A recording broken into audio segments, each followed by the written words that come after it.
QBO Gym, and this is where we have numerous hands-on exercises that simulate real-life scenarios that you may encounter as a bookkeeper. Each month covers a variety of new topics and scenarios, and to make it a little bit easier for you, we break it down into 4 different sections. So if you are looking to work on your bookkeeping skills, this is the place for you. And if you want to do an entire month's worth of these all on your own, be sure to join our free 5-day bookkeeping challenge. All you need to do is click on the link in the description.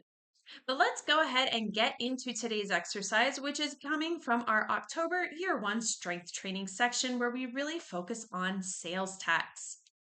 At the top here is an animated video to give you an understanding of what you, the bookkeeper, will be doing for your client, Craig, this month.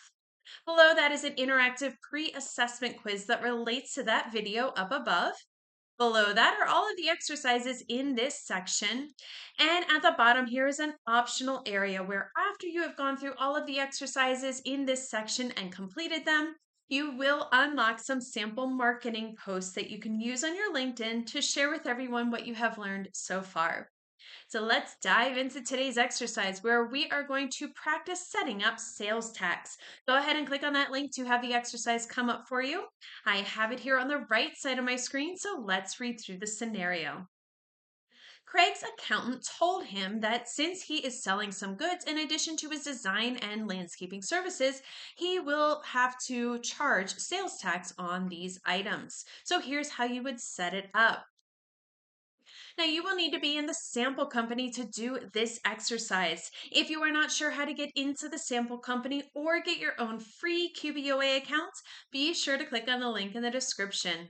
I have the sample company pulled up here on the left side of my screen. Once you sign in, this is what it will look like. Now, as a note here, you will need to complete all of these strength training exercises in the same session of the sample company. There are a total of 6, and this is the first one. So be sure to allow enough time for you to do all 6 of them in the same session. They all build on each other, so it's important to start with this first one and continue on in that same session. So let's go ahead and get started. Sales tax, which can be referred to a couple of other things, is a tax on the sale of goods and services that is paid by the buyer and collected by the seller. The seller has an obligation to hold the tax collected until it's time to remit them to the proper tax agency within a prescribed time period. It's important to manage sales tax accurately because mistakes can lead to penalties, overpayments, or underpayments. All of these can be costly to a business. There are currently 45 states and the District of Columbia that require businesses to collect sales tax. If you sell goods and certain services in one of those states, you are responsible for calculating, collecting, and paying sales tax. Each state has its own set of laws and rates for sales tax. On top of state requirements, counties, cities, and districts may have their own sales tax requirements.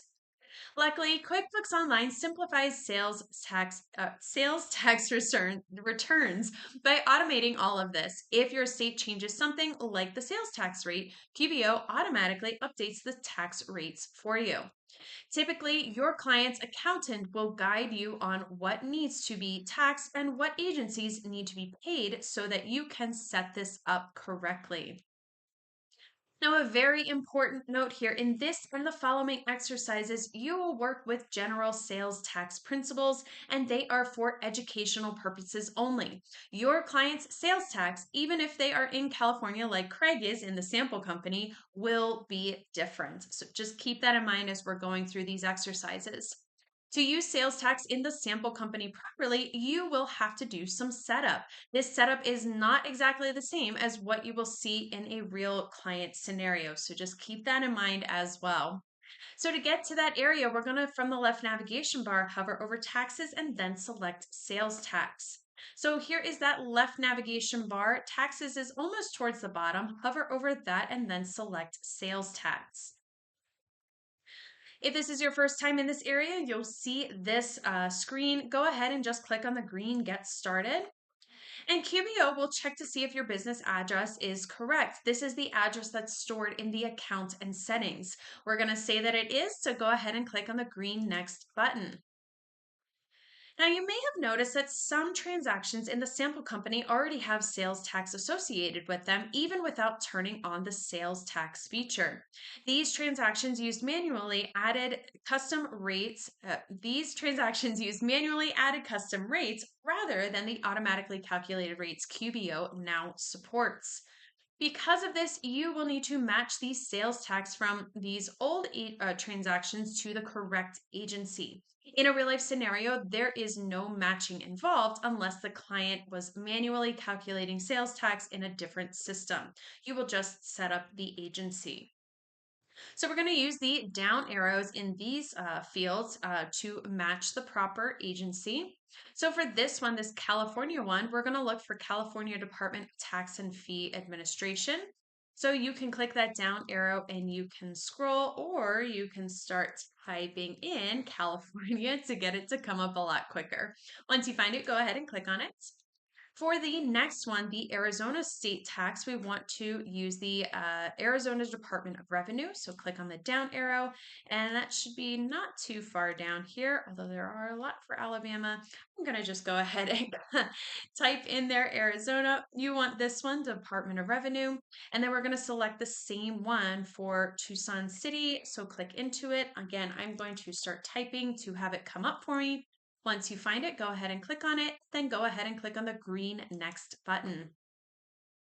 We're going to click Save to confirm our rates. These were the previously used custom rates. So go ahead and click on the green Save button. And then once that has been saved, we're going to click on Continue to proceed to the Sales Tax Center. So go ahead and click on that. Now, QBO is going to present you with a quick video tour of how to create and edit rates in the Sales Tax Center. That's what this is. Just go ahead and click on Continue for the purpose of this exercise. And then it's going to give you another quick video about how to file and pay sales tax in the Sales Tax Center. Feel free to do this on your own if you would like to review it, but for the purpose of this exercise, we're just going to move on to the Sales Tax Center. Next, you will need to set up your filing frequency for each agency. In a real life scenario, you would be able to use the provided charts and documentation to guide your answers. So we're going to assume that what we have here are the correct ones. And so for this one, for the Arizona Department of Revenue, we're going to select it as quarterly. So go ahead and click the down arrow, select quarterly, then go ahead and click on Next Agency.